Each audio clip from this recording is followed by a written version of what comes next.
உலகத் தமிழர்களின் உயிர்நாதம் உண்மை தமிழ் தொலைக்காட்சி. கொழும்பு மருதானை காவல் நிலையத்தின் சிறைக்கூடத்தில் உயிரிழந்த வடக்கைச் சேர்ந்த தமிழ் பெண் தவறான முடிவெடுத்து உயிரிழக்கவில்லை என்றும் அவர் கொலை செய்யப்பட்டிருப்பதாகவும் நாடாளுமன்ற உறுப்பினர் சிவஞானம் ஸ்ரீதரன் தெரிவித்துள்ளார். இன்று இடம்பெற்ற நாடாளுமன்ற அமர்வின் போது அவர் இவ்வாறு கூறினார். கைது செய்யப்பட்டு தடுத்து வைக்கப்பட்ட பெண் இவ்வாறு காவல் நிலையத்தில் தவறான முடிவெடுத்து உயிரிழக்க முடியும் என்றும் அவர் கேள்வி எழுப்பினார். இது ஒரு பயங்கரமானது மோசமான செய்தி என்றும் பொதுமக்கள் பாதுகாப்பு அமைச்சர் குறித்த விடயத்திற்கு சரியான நீதியை பெற்றுத்தர வேண்டும் என்றும் ஸ்ரீதரன் கோரிக்கை விடுத்துள்ளார். இதன்போது பொதுமக்கள் பாதுகாப்பு அமைச்சர் ஆனந்த விஜயபால குறித்த விடயம் தொடர்பில் ஆராய்ந்து நாடாளுமன்றத்திற்கு தெரிவிப்பதாக சபையில் தெரிவித்தார். கடந்த 21/1/2025 கிளிநொச்சியை சேர்ந்த 32 வயதுடைய பெண்ணொருவர் மருதானை காவல்துறையினரால் கைது செய்யப்பட்டார்.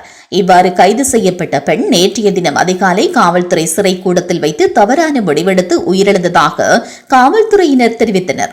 இந்த நிலையிலேயே நாடாளுமன்ற உறுப்பினர் ஸ்ரீதரன் குறித்த பெண் தவறான முடிவெடுத்து உயிரிழக்கவில்லை என்றும் அவர் கொலை செய்யப்பட்டிருப்பதாகவும் கூறினார். இந்த நிலையில் இந்த சம்பவம் தொடர்பாக பல உண்மைகளை வெளிக்கொண்டு வர வேண்டும் என்று தமிழ் தேசிய பசுமை இயக்கத்தின் தலைவர் போனா ஐங்கரநேசன் கோரிக்கை விடுத்துள்ளார்.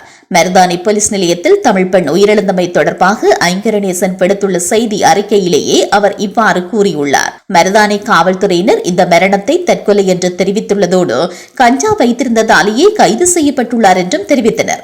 செய்தி அறிந்து சடலத்தை பார்வையிட்ட தென்னிலங்கை ஊடகவியலாளர்கள் இந்த மரணம் தொடர்பாக சந்தேகங்களை வெளியிட்டுள்ளனர். காலங்காலமாக ஸ்ரீலங்காவில் காவல்துறையினர் பொய்க் குற்றச்சாட்டுகளை சோடித்து வந்துள்ள நிலையில் இந்த காவல் நிலைய மரணம் தொடர்பான உண்மை நிலையை வெளிக்கொண்டு வருவதற்கு எமது நாடாளுமன்ற உறுப்பினர்கள் விரைந்து உரிய நடவடிக்கைகளை எடுக்க வேண்டும் என்றும் அவர் கோரிக்கையினை முன்வைத்தார்.